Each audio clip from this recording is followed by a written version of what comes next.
Morning everyone, welcome back to Navda classes. आज हम discuss करने जा रहे हैं बीएड का टॉपिक जो है इंडक्टिव एंड डिडक्टिव मेथड। ये एक मेथड है फिजिकल साइंस को टीच करने का। फिजिकल साइंस को टीच करने के लिए अलग अलग मेथड है, जैसे लेक्चर कम डेमोन्स्ट्रेशन मेथड है या फिर और भी बहुत सारे एग्जाम्पल्स हैं। लेकिन आज हम उनमें से एक इम्पॉर्टेंट एग्जाम्पल पढ़ने जा रहे हैं, इंडक्टिव एंड डिडक्टिव मेथड। अब इंडक्टिव और डिडक्टिव मेथड क्या है? ये एक तरह से अप्रोच है कि किस तरह हम फिजिकल साइंस को पढ़ा सकते हैं। अब ये वाली अप्रोच क्यों है? क्योंकि हमें पता है हर अलग अलग बच्चा जो है वो सेम नहीं होता। इसको हम बोलते हैं इंडिविजुअल डिफरेंस, कि सारे बच्चे अलग हैं, सबकी लर्निंग कैपेसिटी अलग है, सब ने अलग अलग तरीके से समझ सकते हैं, सब एक जैसे नहीं होते। इसलिए टीचर को क्या करना पड़ता है, अलग अलग मेथड्स को अडॉप्ट करना पड़ता है पढ़ाने के लिए। तो उनमें से एक मेथड है इंडक्टिव एंड डिडक्टिव मेथड। अब इंडक्टिव और डिडक्टिव मेथड के अलावा एक प्रॉब्लम सॉल्विंग मेथड है, एक इंक्वायरिंग अप्रोच है। ये टोटल 3 मेजर अप्रोचेस होती है फिजिकल साइंस में बच्चों को पढ़ाने के लिए। और आज हम डिस्कस करने जा रहे हैं inductive and deductive. Problem solving और इंक्वायरी वाला हम अलग वीडियो में डिस्कस करेंगे। तो पहले आती है टाइप 1, जो कि है इंडक्टिव मेथड। अब इंडक्टिव मेथड की अगर बात करूँ, इसके अंदर क्या करते हैं हम, कंक्रीट टू अब्स्ट्रैक्ट या फिर known to unknown, observe to unobserved. ये डेफिनेशन नॉर्मली हम कीवर्ड्स क्वेश्चन में जब हमें पूछे जाते हैं, हमें ये आंसर में लिखने पड़ते हैं। अगर मैं इनको सिंपल शब्दों में समझाऊं, मतलब अगर आपने किसी बच्चे को कोई चीज़ समझानी है, आप पहले उसको एग्जाम्पल दोगे, उसके बाद उसके रियल फैक्ट्स पे जाओगे। मतलब पहले आप कंक्रीट या फिर कोई नोन चीज़ जो बच्चा जानता है उसका एग्जाम्पल दोगे, फिर आप उसके एब्स्ट्रैक्ट रूल यानी कि अननोन चीज़ के बारे में इंट्रोडक्शन दोगे। अब इसके साथ ही एक एग्जाम्पल ले लेते हैं। जैसे पहले एग्जाम्पल है, अगर हमने बच्चों को एसिड और बेसिस के बारे में बताना है, तो हम बच्चों को एक एग्जाम्पल देंगे कि अगर हमारे पास ब्लू लिटमस पेपर है, उसको हम HCl में डालेंगे, वो blue litmus paper red colour का हो जाएगा। या फिर अगर हम ब्लू लिटमस पेपर है, उसको हम सल्फ्यूरिक एसिड में डालेंगे, वो रेड हो जाएगा। तो इन शॉर्ट यहाँ से हमें इतना पता लग गया कि एसिड का लिटमस पेपर के ऊपर इफेक्ट होता है। अगर कभी भी आप ब्लू कलर का लिटमस पेपर एसिड में डिप करोगे, वो रेड कलर में कन्वर्ट हो जाएगा। तो यहाँ से मतलब एक एग्जाम्पल के थ्रू बच्चा इमेजिन कर सके, फिर हम प्रिंसिपल के बारे में बताते हैं। मतलब किसी भी चीज़ में 2 चीज़ें होती हैं। अगर आपने कुछ समझाना है, एक प्रिंसिपल होता है और एक थ्योरी सब्जेक्ट पार्ट होता है। तो इसमें हम पहले थ्योरी और एग्जाम्पल बताते हैं, फिर हम प्रिंसिपल बताते हैं। तो एक और एग्जाम्पल ले लेते हैं। अगर हमें बच्चों को ग्रेविटेशनल फोर्स के बारे में बताना है, तो पहले हम बताएंगे कि अगर हमारे पास एक चौक का पीस है, वो अगर गिर जाएगा तो अर्थ की तरफ जाएगा, वो कहीं हवा में नहीं उड़ेगा। या फिर अगर कोई ऑब्जेक्ट है, वो जब गिरता है वो अर्थ की तरफ जाता है। क्यों? क्योंकि अर्थ अट्रैक्ट करती है ऑब्जेक्टिव को। फिर हम बताएंगे कि ये सब क्यों हो रहा है, क्योंकि एक ग्रेविटेशनल फोर्स होती है जो हर चीज़ों को अपनी तरफ अट्रैक्ट करती है, यानी कि अर्थ की तरफ अट्रैक्ट करती है। तो ये भी एक एग्जाम्पल है इंडक्टिव मेथड का। नाउ अब अगर हम बात करें मेरिट्स, मतलब इस मेथड को यूज़ करने के क्या क्या फ़ायदे हैं। अगर हम इस तरह एग्जांपल्स दे के बच्चे को पढ़ाएंगे ना, बच्चा एक्टिव रहेगा। इससे क्या है, उसके अंदर एक इनिशिएटिव डेवलप हो जाएगा, वो हमेशा खुश रहेगा, हैप्पी रहेगा। क्योंकि जब भी हम बच्चों को किसी एग्जाम्पल के थ्रू समझाते हैं, वो ज़्यादा अच्छे समझते हैं। दूसरा, उनकी मेंटल डेवलपमेंट होगी। मतलब अगर बच्चे को एक एनालिसिस करके एग्जाम्पल को अच्छे से डिटेल में समझा के फिर अगर हम उसको प्रिंसिपल बताएं ना, तो उसकी मेंटल डेवलपमेंट ज़्यादा अच्छी होगी, उसकी ज़्यादा अंडरस्टैंडिंग होगी।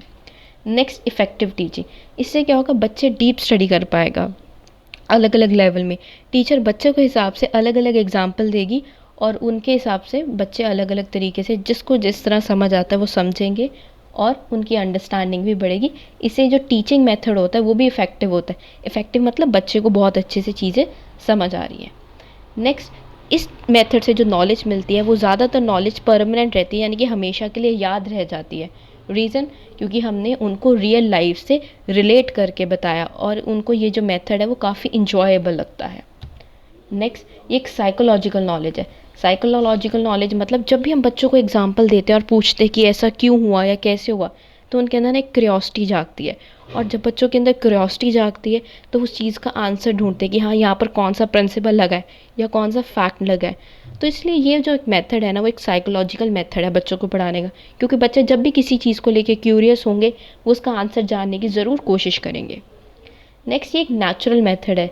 देखो, नेचुरल मेथड मतलब अगर आपने बच्चे को कोई चीज़ समझानी है, पहले उसके आसपास के एनवायरनमेंट से उस टॉपिक को रिलेट करना चाहिए और फिर समझाना चाहिए। यहाँ पर भी बिल्कुल वैसा ही हो रहा है, हम बच्चे को पहले एग्जाम्पल बता रहे हैं और फिर वो एग्जाम्पल क्यों हो रहा है और कैसे हो रहा है उसका प्रिंसिपल समझा रहे हैं। इसलिए ये जो मेथड है ये नेचुरल मेथड है। अब हम बात करते हैं डीमेरिट्स। जैसे हर चीज़ का कोई फ़ायदे भी होते हैं, तो इस मेथड के हाँ फ़ायदे के साथ साथ कुछ नुकसान भी है। तो हम बात करने जा रहे हैं इंडक्टिव इफ़ेक्ट के, इंडक्टिव मेथड के डीमेरिट्स। तो पहला डीमेरिट क्या है कि बहुत ज़्यादा टाइम कंज्यूमिंग है, क्योंकि ज़्यादातर हम जो काम है वो एग्जाम्पल समझाने में और बच्चों के ऊपर कर देते हैं, इसलिए इस मेथड में बहुत ज़्यादा टाइम लगता है।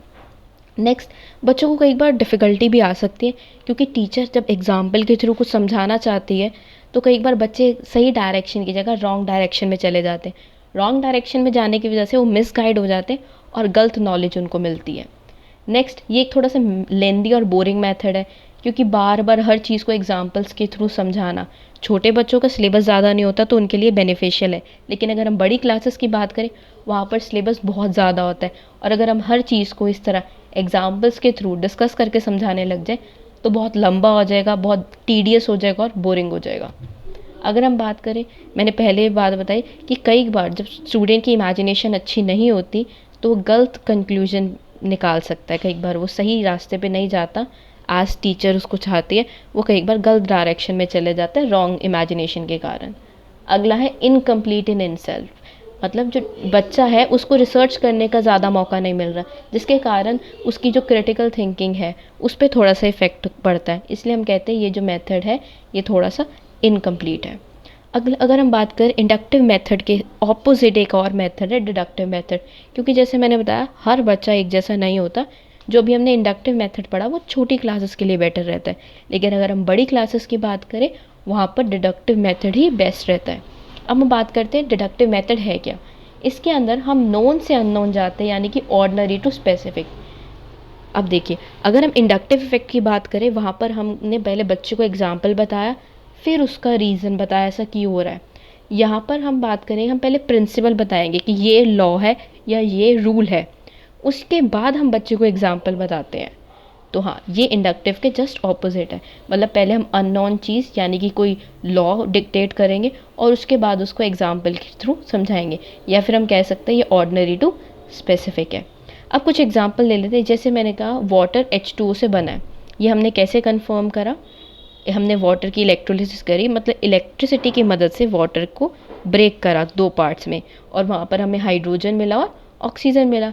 तो हाँ, पहले हमने बच्चों को बताया वाटर H2O होता है, फिर हमने बताया कि हम वाटर की इलेक्ट्रोलिसिस करेंगे और उसके बाद हमें दो पार्ट्स मिलते हैं, हाइड्रोजन एंड ऑक्सीजन। तो मतलब पहले हमने फैक्ट बता दिया कि हाँ वाटर H2O है, उसके बाद हमने उसको समझाया, एग्जाम्पल दिया कि ऐसा कैसे हो रहा है। एक और एग्जाम्पल कर लेते हैं, इवेपोरेशन कॉजेज कूलिंग, कि अगर इवेपोरेशन होएगी तो वो एरिया वहाँ पर ठंडक होएगी। तो ये हमने फैक्ट यानी कि प्रिंसिपल बता दिया। उसके बाद हमें एक एग्जांपल बताते हैं, अगर हम स्पिरिट को अगर हैंड पे डालें, या एसीटोन हो गया या नील पेंट रिमूवर होता है, अगर हम उसको हैंड पे डालते हैं तो वो जब इवेपोरेट होता है ना, हाथ पे ठंडा ठंडा फील होता है। तो ये भी एक एग्जांपल है कि पहले हमने फैक्ट यानी कि प्रिंसिपल बता दिया कि इवेपोरेशन के कारण कूलिंग होती है, और फिर हमने एग्जाम्पल बता दिया। अब हम बात करते हैं कुछ फ़ायदे इस मेथड के। हाँ, फ़ायदे काफ़ी हैं कि बहुत शॉर्ट और टाइम सेविंग है, आप फटाफट फैक्ट बताते हो और उसका एग्जाम्पल से समझा देते हो। नेक्स्ट, छोटे बच्चों के लिए ये ठीक रहता है कई बार, ज़्यादा टाइम नहीं, क्योंकि इंडक्टिव मेथड ही छोटे बच्चों के लिए बेस्ट है एग्जाम्पल के थ्रू समझना। लेकिन हाँ, कई बार बच्चों को स्टोरी टेलिंग के मेथड से हम बता सकते हैं। अगला है, इससे काम थोड़ा आसान हो जाता है, क्योंकि मैंने बताया कि प्यूपल जो यानी कि जो स्टूडेंट है उनको हम रूल्स बता देते हैं और फिर फैक्ट्स बता देते हैं, तो बहुत इजी हो जाता है टीचर के लिए पढ़ाना। रूल्स फैक्ट समझा दिए एंड काम ख़त्म। अब इससे क्या है, क्योंकि मैंने बताया ये ज़्यादा लेंथी नहीं है तो ये फटाफट काम हो जाता है और सिलेबस भी बहुत जल्दी ख़त्म हो जाता है। तो हाँ, ये टीचर के लिए आसान भी हो जाता है और हाँ, सिलेबस भी जल्दी ख़त्म हो जाता है। इससे क्या होता है, मेमोरी बहुत ज़्यादा बढ़ती है, क्योंकि यहाँ पर बच्चे को ना बहुत ज़्यादा याद करना पड़ता है, हर फैक्ट्स याद करना पड़ेगा, एग्जाम्पल याद करना पड़ेगा। तो इससे इससे मेमोरी काफ़ी इंक्रीज़ हो जाती है, क्योंकि बच्चे को बहुत ज़्यादा याद करना पड़ता है। प्रैक्टिस के लिए बेनिफिशियल है, क्योंकि जब आपने किसी बच्चे को फैक्ट भी बता दिया, एग्जाम्पल भी बता दिया, तो आप उसको बहुत सारी चीज़ें और प्रॉब्लम्स को सॉल्व करने के लिए दे सकते हैं, जिसके कारण वो जितनी ज़्यादा प्रैक्टिस करेगा उतनी ज़्यादा उसकी नॉलेज इंक्रीज़ होएगी, उतना अच्छे से समझ आएगा।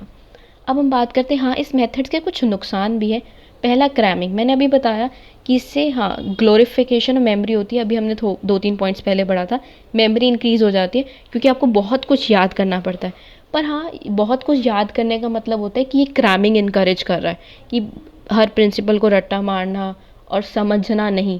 अगर हम किसी चीज़ को रट्टा मारे समझ नहीं रहे तो ये क्रैमिंग ही होगी, इसका कोई ज़्यादा बेनिफिट नहीं होता। अगला, नो सेल्फ एक्टिविटी। क्यों? क्योंकि बच्चों को बने बनाए फैक्ट्स बता दिए गए हैं, बने बनाए एग्जाम्पल बता दिए गए हैं, बच्चे को खुद अपना दिमाग लगाने की ज़रूरत नहीं पड़ती, वो एज इट इज़ वो चीज़ें याद करता है। मतलब अपना दिमाग नहीं लगा रहा, खाली रट्टा लगा रहा है, तो इसमें कोई सेल्फ एक्टिविटी नहीं हो रही। कोई सेल्फ एक्टिविटी नहीं हो रही तो उसको नई चीज़ें करने की आदत नहीं होगी, ना ही अपॉर्चुनिटी मिलेगी। अगला, ये थोड़ा अनसाइकोलॉजिकल है, क्योंकि मैंने पहले वाला जो इंडक्टिव मेथड बताया था, बच्चों के आसपास के एग्जाम्पल से रिलेट करके जब वो किसी चीज़ को समझते हैं, वो थोड़ा साइकोलॉजिकल है, नेचुरल भी कहते हैं। ये अनसाइकोलॉजिकल और नॉन साइंटिफिक है। अनसाइकोलॉजिकल क्यों है? क्योंकि इसमें बच्चा कुछ अंडरस्टैंड नहीं करता, जो उसको फैक्ट बताए गए और एग्जाम्पल बताए गए बस वो याद करता है। और दूसरी बात, साइंटिफिक क्यों नहीं है? क्योंकि ये रोट मेमोरी यानी कि क्रैमिंग, रट्टा मारने पे ज़्यादा ध्यान देता है, और इसमें कोई साइंटिफिक नहीं है, क्योंकि हमें बच्चे को फैक्ट नहीं, पहले एग्जाम्पल बताना चाहिए और फिर उसको फैक्ट समझाना चाहिए, क्योंकि बच्चा जिस प्रॉब्लम को अपनी लाइफ से जितना ज़्यादा रिलेट करके चलेगा, वो नॉलेज उतनी ही ज़्यादा परमानेंट होएगी और उतने अच्छे से समझ आएगा। हाँ, तो ये था inductive and deductive method. Thank you for watching, and आप मेरी और वीडियोस भी देख सकते हैं, एंड जैसे कि टीचिंग एड्स के बारे में और फिल्म स्ट्रिप्स और बहुत सारी चीज़ों के बारे में मैंने अपने चैनल पे डाल रखी है। Thank you, like share and subscribe.